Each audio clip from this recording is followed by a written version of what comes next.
Hey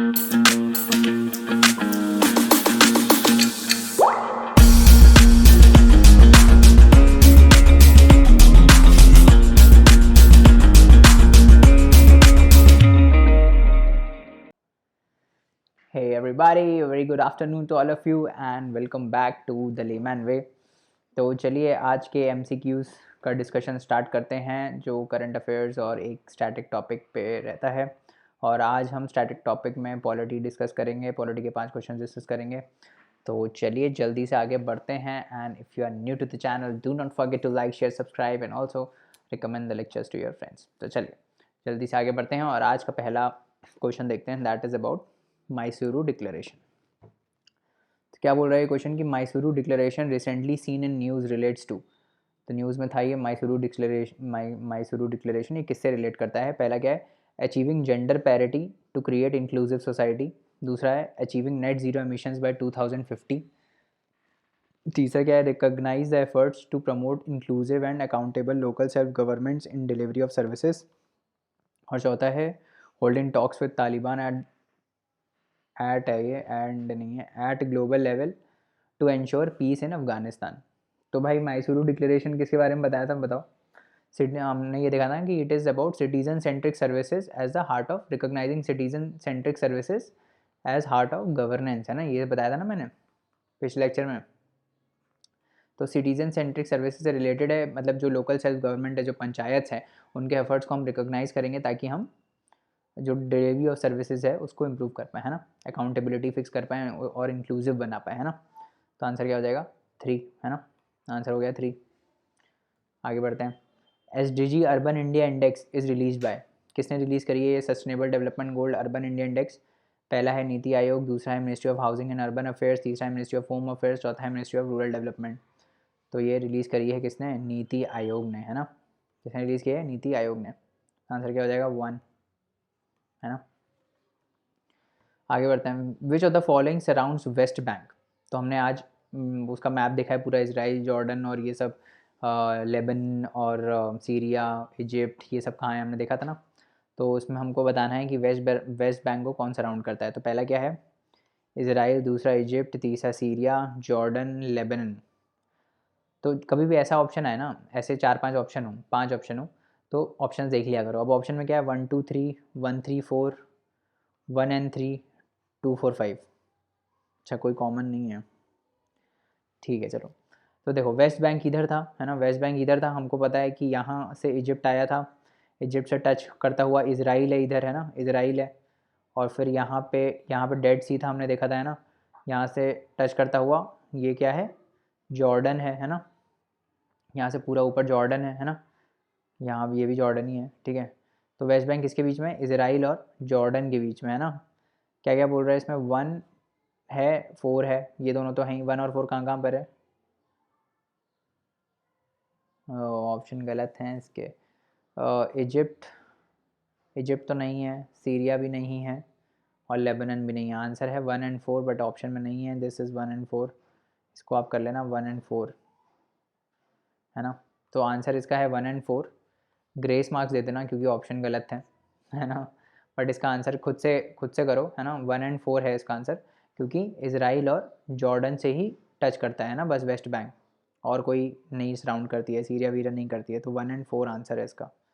so this is options are wrong by the way. आगे बढ़ते हैं। Which of the following states separates North Sea from English Channel. तो North Sea को English channel से कौन सी state करती है सेपरेट। तो हमने देखा था यहाँ पे इंग्लैंड है ऊपर, है ना, यूके का पार्ट है जो कि, और फिर यहाँ पे है इंग्लिश चैनल, ये है फ्रांस, इधर इधर फ्रांस है ना, इधर फ्रांस है। और यहाँ पे एक छोटा सा जो इंग्लैंड जब इधर से जाता है तो यहाँ पे एक छोटा सा ये जो स्ट्रेट आता है, ये वाला स्ट्रेट, है ना, यहाँ पे नॉर्थ सी है ना, ये इंग्लिश चैनल है ना, यही यही देखा था हमने। यहाँ पे अटलांटिक ओशन है, अटलांटिक है इधर। तो ये वाला कौन सा स्ट्रेट था, स्ट्रेट ऑफ डोवर, है ना। इसका आंसर क्या है 3, this is straight of Dover, है ना। आगे बढ़ते हैं। National multi dimensional poverty index is released by. Multi dimensional poverty index किसने रिलीज़ किया है, यूएनडीपी इंडिया ने, नीति आयोग ने, ministry of housing and urban affairs ने, या फिर वर्ल्ड बैंक ने। तो ये भी किसने रिलीज़ किया है, नीति आयोग ने, है ना। NITI Aayog has release multi dimensional poverty index. ठीक है, आगे बात करते हैं, पॉलिटी के क्वेश्चन देखते हैं। Consider the following statements. पहला क्या बोल रहा है, the parliament prevention of disqualification act 1959 exempts several posts from disqualification on the grounds of office of profit. तो ऑफिस ऑफ प्रॉफिट पे कुछ कुछ ऐसी पोजीशंस डिफाइंड है प्रिवेंशन ऑफ डिस्क्वालिफिकेशन एक्ट में जिसको एग्जाम किया जाता है ऑफिस ऑफ प्रॉफिट से, है ना। तो ऑब्वियसली ऐसे एक्सेप्शन तो पॉलिटी में कितने रहते हैं ना, बहुत सारे एक्सेप्शन हैं, तो जनरली सही है ये स्टेटमेंट, है ना। बट और भी देख लेते हैं, मान लो ये नहीं पता है, मान लो आपको ये डाउट कैटेगरी में रख दो, आप नहीं पता है, थोड़ा इंट्यूशन आ रहा है, सही है, पर लेट्स से नहीं मालूम है। आगे बढ़ते हैं। The above mentioned act was amended 5 times. अब ये तो पता नहीं, ये तो सही में नहीं पता कि भाई ये वाला एक्ट के बारे में नहीं पता, तो कैसे बताएंगे 5 टाइम्स है कि नहीं, तो ये भी डाउट कैटेगरी में डाल देते हैं, नहीं पता भाई, पहले दोनों स्टेटमेंट नहीं पता। चलो तीसरा देखते हैं।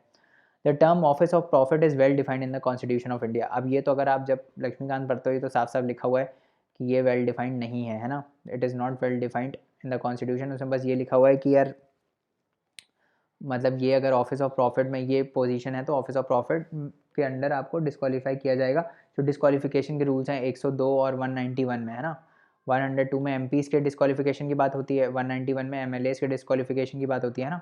तो उसमें एक कंडीशन है ये कि भाई ऑफिस ऑफ प्रॉफिट अगर होल्ड करता है तो they will be disqualified. But office of profit defined नहीं है actually, office of profit court के ऊपर है, कोर्ट बताता है कि क्या ऑफिस ऑफ प्रॉफिट में आएगा क्या नहीं आएगा, है ना। तो कॉन्स्टिट्यूशन में तो वेल डिफाइंड नहीं है, तो 3 तो गलत है। अब पहले हम 3 को गलत कर देते हैं, फिर देखेंगे। 3 गलत हो गया तो ऑप्शन में क्या बचा, ए बचा। क्या पहले और दूसरे स्टेटमेंट में दिमाग लगाने की ज़रूरत है, नहीं है। अगर आपको पहले तो ऑप्शन नहीं मालूम तो भी थर्ड वाला ऑप्शन हटा के आप कर सकते थे क्वेश्चन, है ना। तो ऑप्शन हो जाएगा इसका ए, आंसर है इसका +2। ठीक है, करते जाओ भाई, आगे बढ़ते हैं। Consider the fall under which schedule of the constitution of India can the transfer of tribal land to private parties for mining be declared null and void. कौन सा ऐसा शेड्यूल है जो दिए गए ऑप्शंस में जिनमें से अगर ट्राइबल लैंड से डील करता है, ट्राइबल से डील करता है बेसिकली, तो थर्ड शेड्यूल क्या बोलता है। थर्ड शेड्यूल में क्या है भाई, क्या है थर्ड शेड्यूल में, ओथ्स एंड अफर्मेशंस है ना। ओथ्स एंड अफर्मेशंस है उन सब की, सुप्रीम कोर्ट जज और ये हाई कोर्ट जज और जो मेंबर्स इलेक्ट होने जा रहे हैं पार्लियामेंट में या फिर स्टेट लेजिस्लेचर में, कैग, है ना, प्रेसिडेंट, ठीक है, इन सब की है, इन सब की है ना। Sorry for the background nice, sorry. तो ये किस में है, ये थर्ड शेड्यूल में नहीं है ना। थर्ड शेड्यूल में तो ओथ्स एंड अफर्मेशंस है, तो थर्ड शेड्यूल गलत हो गया। दूसरा क्या है, फिफ्थ शेड्यूल। फिफ्थ शेड्यूल किससे डील करता है, फिफ्थ शेड्यूल किससे डील करता है, फिफ्थ शेड्यूल डील करता है administration and control of schedule areas and schedule tribes, है ना। शेड्यूल ट्राइब्स इनसे डील करता है, तो ये ऑप्शन में हो सकता है क्योंकि ट्राइबल है ऑप्शन में, है ना, ये हो सकता है। 9 शेड्यूल किससे डील करता है, 9 शेड्यूल में वो वाले लॉज आते हैं जिनका जुडिशियल रिव्यू नहीं हो सकता, तो ट्राइबल लैंड से तो कुछ डील नहीं कर रहा, तो ये भी हट गया, है ना, ये भी हट गया ऑप्शन। 12th शेड्यूल किससे डील करता है, म्यूनिसिपैलिटी से डील करता है ना, 74th अमेंडमेंट हमने देखा था, 74th अमेंडमेंट से डील करता है जो कि म्यूनिसिपैलिटीज़ के एडमिनिस्ट्रेशन से डील करता है ना, तो ये भी नहीं है। क्या बचा, बी ऑप्शन बचा। सबसे नियरेस्ट ऑप्शन क्या लग रहा है इसमें, बी ऑप्शन है ना, तो आंसर क्या हो जाएगा, बी, फिफ्थ शेड्यूल डील करता है। ठीक है, ये ध्यान रखना। ठीक है, आगे बढ़े।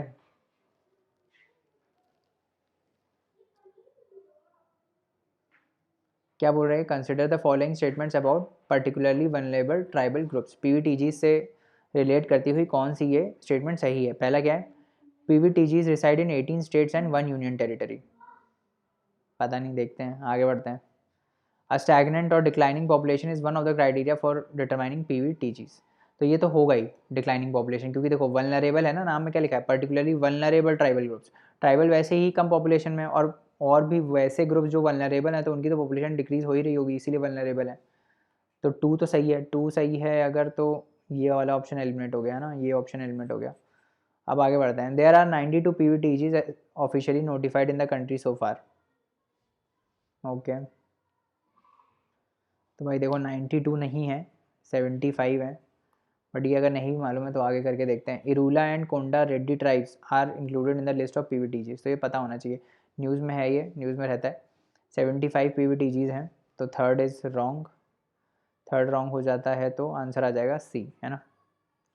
This is a UPSC question actually, UPSC का क्वेश्चन है 2019 का, है ना। उस टाइम एक्चुअली ट्राइब्स न्यूज़ में थे, पीवीटीजीज न्यूज़ में थे, इसलिए पूछा गया था, वहीं से उठा लिया मैंने। आगे बढ़ते हैं।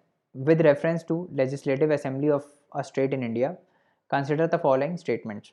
तो लेजिस्लेटिव असेंबली जो है स्टेट की, उनके रिस्पेक्ट में हमको स्टेटमेंट सही बतानी है। पहला क्या बोल रहा है, the governor makes a customary address to the members of the house at the commencement of the first session of the year. तो बहुत ही सिंपल है, प्रेसिडेंट और गवर्नर, है ना, दोनों ही पहला सेशन हो साल का या फिर बजट के बाद पहला सेशन हो, उनको ये लोग एड्रेस करते हैं, है ना। तो ये तो हमने देख ही लिया, कोई भी लोकसभा का पहला सेशन होता है तो उसको प्रेसिडेंट या प्रेसिडेंट सेंटर पे और गवर्नर स्टेट में अपना एड्रेस करते हैं, है ना, या फिर first session of the house. तो ये तो सही है। दूसरा क्या है, when a state legislature does not have a rule on a particular matter it follows a Lok Sabha rule on that matter. क्या ये सही है? नहीं, सही नहीं है।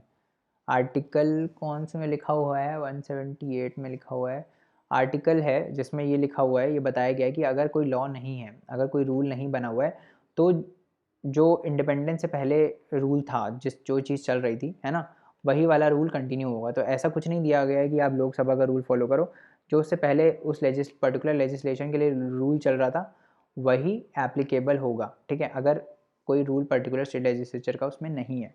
ठीक है, समझ में आ गया। तो सेकंड इज रॉन्ग, आंसर क्या हो जाएगा, 1 ओनली। ठीक है,